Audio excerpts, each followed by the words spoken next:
भाजपा नेता निशिकांत दुबे ने लोकसभा में विपक्ष नेता राहुल गांधी पर तीखा हमला बोला। उन्होंने कहा कि राहुल गांधी से बड़ा जिद्दी और उछल कूद वाला प्रोपोगेंडा वाला नेता नहीं देखा। देश संविधान से चलता है। आर्टिकल 94 स्पीकर हटाने का नोटिस चर्चा कहता है स्पीकर आया नहीं तो फैसला कौन लेगा। लिस्टेड मामला बिना चर्चा दूसरा स्थगन प्रस्ताव कैसे। मैं फिर कह रहा हूं कि राहुल गांधी से बड़ा हुरमुट और उछल धक्का, हमारे यहां बिहार में एक शब्द है उछल धक्का, विपक्ष का प्रोपगंडा लीडर नहीं देखा, लीडर ऑफ प्रोपगंडा नहीं देखा। आप ये बताओ टेक्निकल बात, ये देश तो कानून से चलता है ना, संविधान से चलता है। हमेशा लहराते हो लाल किताब की, बाबा साहब अम्बेडकर का संविधान है, उसमें आर्टिकल 94 जो संविधान का आर्टिकल 94 है वो ये कहता है कि आप स्पीकर को हटाने का नोटिस दोगे, स्पीकर के इस पर जो है डिस्कशन होगा, उस रिजोल्यूशन पर डिस्कशन होगा, है ना। अब जब स्पीकर आ नहीं रहे हैं, स्पीकर उस कुर्सी पर नहीं बैठे हुए हैं, आप अलग रिजोल्यूशन लेके, अलग एडजमेंट मोशन लेके आप ये बताओ कि ये फैसला कौन करेगा।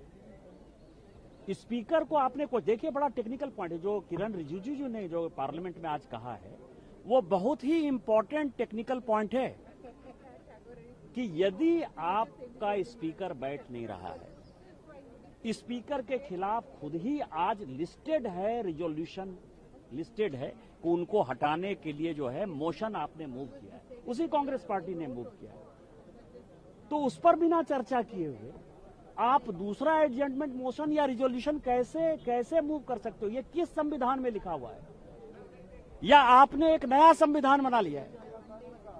मुझे लगता है कि जिस तरह से इंस्टीट्यूशन को खत्म करने का फैसला इस हुरमुट आदमी ने या उछल धक्का आदमी ने तय कर रखा है, राहुल गांधी ने, चाहे वो राष्ट्रपति के खिलाफ हो, चाहे उपराष्ट्रपति के खिलाफ हो, चाहे वो सीएजी के खिलाफ हो, चाहे दीपक मिश्रा जो चीफ जस्टिस थे उनके खिलाफ हो, सबके खिलाफ, इलेक्शन कमीशन के खिलाफ, सीएजी के खिलाफ कुछ नहीं है, जनता तो कुछ है नहीं, सब इंस्टीट्यूशन को खत्म कर देना है। स्पीकर के इंस्टीट्यूशन के खिलाफ, पार्लियामेंट के खिलाफ, संसद के खिलाफ, और ऊपर से बेचारे स्पीकर 20 दिन से आ नहीं रहे हैं। आपने देखा कि एक आदमी के जिद के कारण, एक आदमी के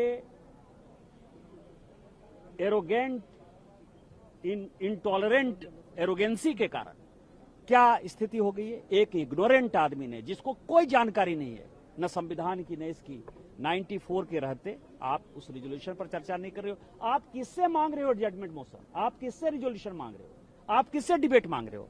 who will decide in the parliament. Speaker decide करेंगे कि नहीं, स्पीकर के अलावा भी डिसाइड करेंगे। तो जब स्पीकर है ही नहीं, आज उनका लिस्टेड है, उसके बाद कांग्रेस यदि बात करती है तो किरण रिजिजू जी ने जो बात कही वो सबसे इंपॉर्टेंट है, और मुझे लगता है कि इनको देश से माफी मांगनी चाहिए। हाईजैक करने की कोशिश है, सदन कर रही है। अब 20 दिन से स्पीकर साहब ही नहीं है, सदन का कामकाज तो ठप है ना। ये स्पीकर साहब ही तय करेंगे कि लोकसभा कैसे चलेगा।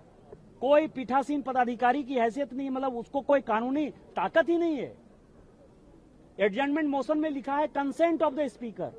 कंसेंट ऑफ द स्पीकर तब होगा जब स्पीकर फ्री होंगे। स्पीकर को 20 दिन से आपने जो है, आप सरकार के खिलाफ नहीं लाए हो इम्पीचमेंट मोशन, या सरकार के खिलाफ जो है महाभियोग आपने नहीं लगाया है, आपने जो है स्पीकर के खिलाफ लगाया है। तो स्पीकर ही नहीं है तो ये कैसे चलेगा, सदन नहीं चलेगा, और 20 दिन से बंधक है, तो इसको आप क्या कहेंगे।